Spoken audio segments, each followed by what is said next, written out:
Lewis Hamilton's hopes of closing the gap on Max Verstappen in the title race have been dealt a huge blow after he qualified in 19th for the United States Grand Prix. Lando Norris hailed the best lap of his life after he saw off rival Max Verstappen to take pole position for the United States Grand Prix and keep his championship dream alive.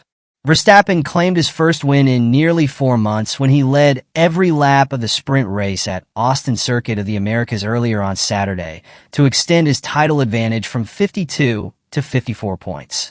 Norris finished third after he was passed by Ferrari's Carlos Sainz on the final lap, but he bounced back in qualifying to take the top spot, beating Verstappen by just 0.031 seconds. Norris set the early pace in the shootout for pole, and then lucked in when George Russell crashed out in his Mercedes at the penultimate corner.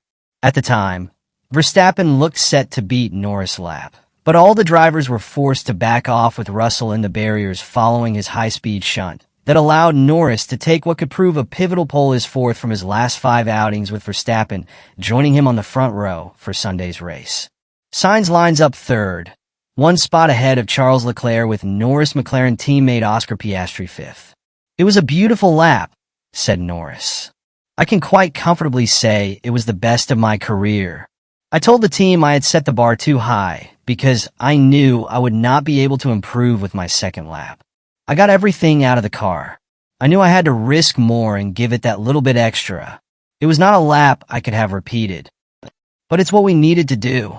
Quite simple. We have been on the back foot pretty much the whole weekend. We haven't had the pace of the Ferraris or Red Bulls, but this is box number 1 ticked. It will be a tough race, but we are in a good position.